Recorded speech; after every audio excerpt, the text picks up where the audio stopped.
Denver, we need to talk. Because what just happened on the final day of Broncos training camp is the kind of thing that makes you spit out your coffee, rewind the tape 3 times, and start typing furious all caps text to your Broncos group chat. Bo Nix didn't just have a good final practice. He didn't just have a solid final practice. He had, hands down, the single best day of his entire training camp, and he picked the perfect moment to do it. Buckle up, because we are diving deep into every single detail, every stat, every quote, and every reason why Denver might be sitting on the next great quarterback story in the NFL. This is Broncos News Today, and trust me, you are going to want to stick around for this one. Before we get rolling, I need to ask you for a quick favor. This channel is chasing a huge milestone right now. We are trying to hit 1,000 subscribers, and every single one of you watching right now can be the reason we get there. If you have not hit that subscribe button yet, now is the time. It costs you nothing. It takes 2 seconds, and it genuinely helps us keep bringing you this kind of deep, passionate, no-filter Broncos coverage every single day. So do it right now before you forget. Okay, back to the fireworks. Let's set the scene. Training camp is officially in the books. The pads are getting packed up. The media is filing their final camp reports, and the Broncos are gearing up for their next preseason test against the Green Bay Packers this Friday. For most of camp, Bo Nix has been on a slow, deliberate burn. A rep here, a rep there, a couple of flashy throws sprinkled throughout, but largely a quarterback who has been intentionally, carefully building himself up rather than letting it all fly early. That is by design. Sean Payton is not interested in Bo Nix peaking in a meaningless August practice. He is interested in Bo Nix peaking in January. So when word started coming out of Broncos camp that Nix had officially turned it up to full throttle on the very last day, the entire fan base sat up and took notice. And here is the headline moment of the entire day. Bo Nix, on a beautiful vertical shot, connected with Jalen Waddle for a 60-yard touchdown bomb. 60 yards. Let that number sink in for a second. That is not a check down. That is not a screen pass that turned into a foot race. That is a legitimate downfield strike that traveled the length of half the football field. And who was on the other side of that play? None other than Pat Surtain, arguably the best cornerback on the entire planet right now. This was not some scrub getting cooked in a walkthrough. This was Bo Nix and Jalen Waddle beating one of the most feared shutdown corners in football live in front of the entire Broncos coaching staff.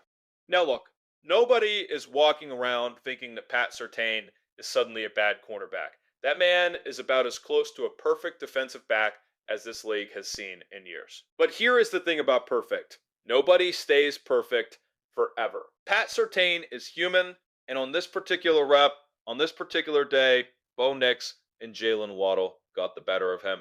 And if you want to talk about signs of things to come, this is about as loud a signal as you are going to get. Remember, this is a connection that is still brand new. Waddle was traded to Denver, and from the very moment these two stepped onto the same practice field together, the chemistry has been building. We have not even seen this pairing operate in a real live, meaningful NFL game yet. This was still just practice, and it was already enough to torch one of the best corners alive. Imagine what week one looks like. But the 60-yard bomb was not even the only highlight of the day. Nix also connected with tight end Evan Engram on back-to-back plays, one going for 25 yards and the other for 15. That is efficient, chunk yardage, chain-moving football, the kind of connection that turns 3-and-outs into sustained scoring drives. When you pair a deep shot to Waddle with consistent intermediate strikes to Engram, you are looking at a quarterback who is operating on every single level of the field. Short, intermediate, deep, it was all working on this final day of camp, and that should terrify opposing defensive coordinators around the league.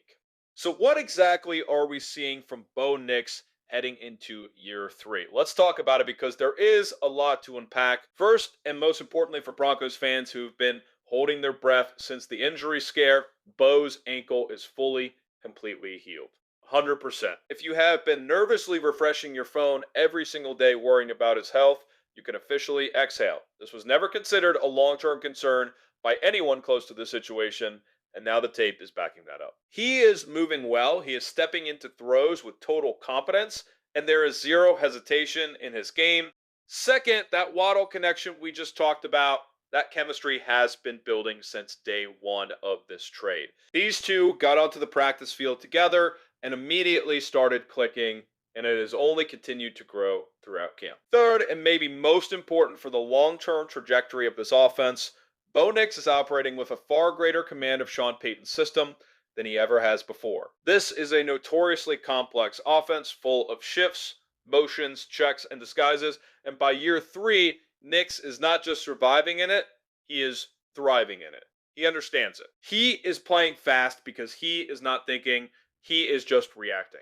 And here is a detail that Broncos fans need to know about because it speaks volumes about how this coaching staff operates behind the scenes. Bo Nix revealed that the voice he hears in his helmet, the one calling plays directly into his earpiece, belongs to offensive coordinator Davis Webb. This is not some new relationship being built from scratch. Nix and Webb have worked together on a daily basis for over a year now, and Webb was directly responsible for cleaning up some of the rough patches Nix showed early last season. Having that established, trusted line of communication heading into year three is a massive advantage, and it is one of those under the radar details that does not show up on a stat sheet, but absolutely shows up on Sundays.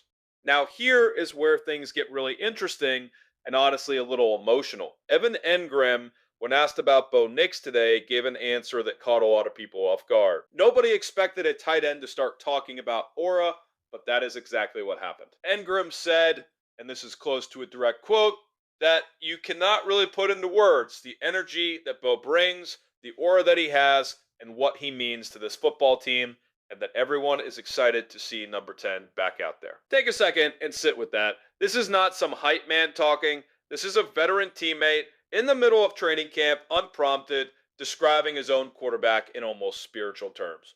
And honestly, that lines up with everything we have seen from Bo Nix since the moment he stepped foot in Denver. He is the heart and soul of this football team. You could argue that about a lot of starting quarterbacks around the league, but Bo Nix brings something to the Broncos that this franchise has not had in a very, very long time. Not since Sean Payton himself was playing quarterback. If we are being honest, Denver has cycled through more than its fair share of guys who had a moment in the sun and then faded away. There was the Drew Lock era. There was a brief Paxton Lynch chapter nobody wants to remember. There was even a Tim Tebow moment that Broncos country will never forget, for better or worse. Every single one of those guys had their flash, but Bo Nix is different. Bo Nix is not a moment. Bo Nix is the foundation. He is the present and the future of the Denver Broncos, and he is going to be for a long, long time.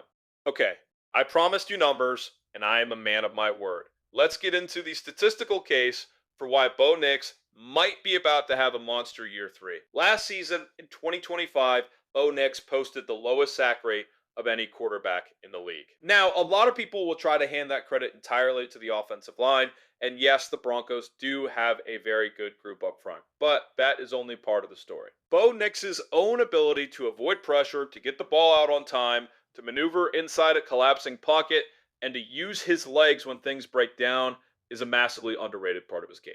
That sack rate is not just an offensive line stat, that is a Bo Nix stat. Here's another one that should stop you in your tracks. When you measure total offense, meaning passing yards minus sack yardage plus rushing yards, combined with team wins over a quarterback's first 2 seasons in the league, Bo Nix ranks number 1 in NFL history.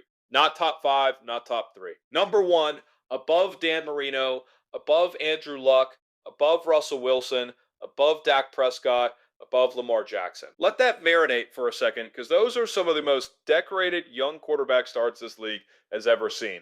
And Bo Nix is sitting above every single one of them. And as an added bonus, he is tied with Russell Wilson for the most wins by a quarterback through his first 2 seasons in NFL history.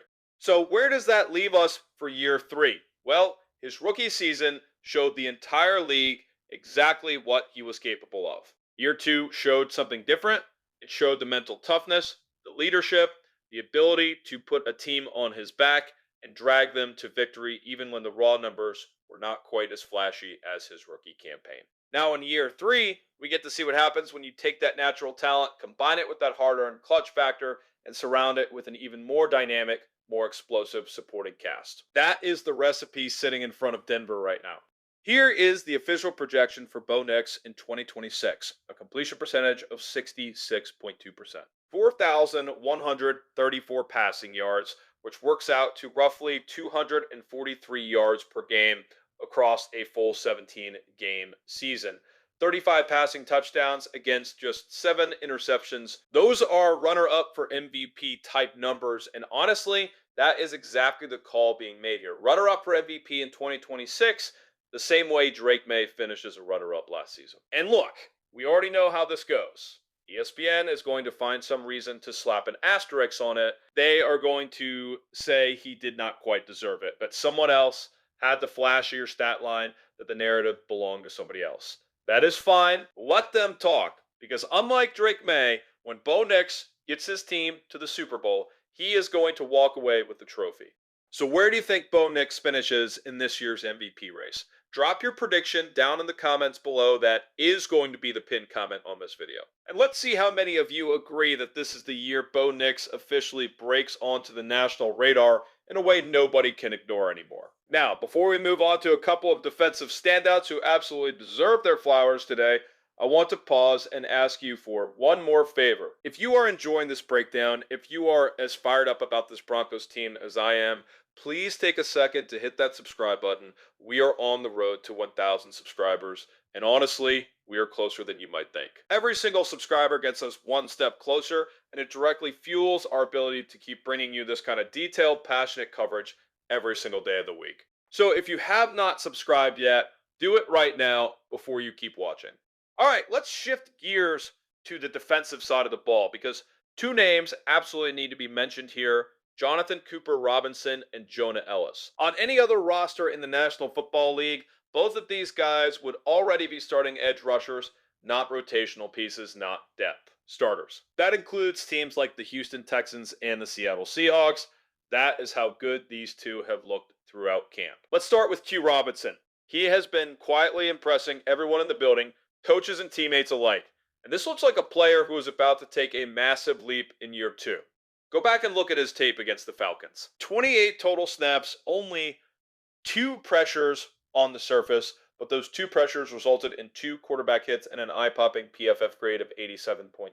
Watching the film back, even though he did not record a sack in that game, his presence was felt on nearly every snap he took. There is a specific rep worth mentioning: a one-on-one battle against the Falcons' rookie left tackle out of Ohio State. Q Robinson absolutely bullied him. A powerful bull rush that drove the tackle backward into his own quarterback, forcing a rushed incomplete throw. That is not a lucky rep. That is dominance. The projections for Q Robinson this season sit at 31 tackles, 6 for loss, 5.5 sacks, and 14 quarterback hits. Compare that to last year's 12 total tackles, and you can see the leap coming. There is admittedly some variability here tied to how many snaps Jonathan Cooper ends up playing this season, since his workload is still something of a question mark. But even with a conservative outlook, Q Robinson looks primed for a real breakout campaign. And then there is Jonah Ellis, who might be the single biggest winner of this entire training camp, alongside safety Riley Moss. Against the Falcons, Ellis was nothing short of electric. 5 pressures, 5 hurries, 1 tipped pass, and 2 stops all across just 20 total snaps. To put that into context, he had the second most pressures of any player across the entire NFL during preseason week 1, and he did it on roughly half the snap count of the players ranked above him. His PFF grades tell the story clearly: a blistering 91.3 pass rushing grade paired with a 74.8 run defense grade. This is a player who looks ready to blossom in a major way this season after being slowed by injuries a year ago. The projection for Jonah Ellis this year sits at 42 tackles, 8 tackles for loss, 7 sacks, and 22 quarterback hits, with an expectation that he plays somewhere around 50% of the defensive snaps, likely in a rotation with Jonathan Cooper. And here is a bold prediction to file away: this Broncos defense is going to be better in 2026 than it was a season ago. Not necessarily in total sack numbers, that figure might actually dip slightly, but in overall quality, run defense, and secondary play, this unit has a real chance to finish as the number 1 defense in the entire league. So let's recap what we just watched unfold on the final day of Broncos training camp. Bo Nix, fully healed, fully in command, torching Pat Surtain for a 60-yard touchdown with his new number 1 target, Jalen Waddle. Consistent, efficient throws to Evan Engram, a teammate publicly gushing about his quarterback's aura and leadership. historic statistical company through 2 seasons that puts him above legends of this league. And on the other side of the ball, 2 young defensive players in Q Robinson and Jonah Ellis, who look like future stars ready to explode onto the scene. This is shaping up to be a special season in Denver, and this channel is going to be right here covering every single practice report, every game breakdown, every trade rumor, and every storyline as it develops. But we can only keep growing and keep bringing you this level of detail if you are part of the team. So here is the final ask, and I promise this is the last one. If you made it this far in the video, you clearly care about this team as much as we do. Hit that like button right now. It genuinely helps this video reach more Broncos fans. Drop a comment down below with your own prediction for Bo Nix's 2026 season, and let us know where you think he finishes in the MVP race. And if you have not already, subscribe to this channel. We are chasing down 1,000 subscribers, and with your help, we're going to get there very soon. Turn on those notifications too, so you never miss a single Broncos update the moment it drops. Thank you all for sticking around to the very end. Broncos country, this is shaping up to be a year we are all going to remember. Until next time, take care of yourselves, and we will see you. Hey everyone, I'm working to hit 2,000 subscribers and I need your help to get there. If you enjoy the content, please hit that subscribe button right now.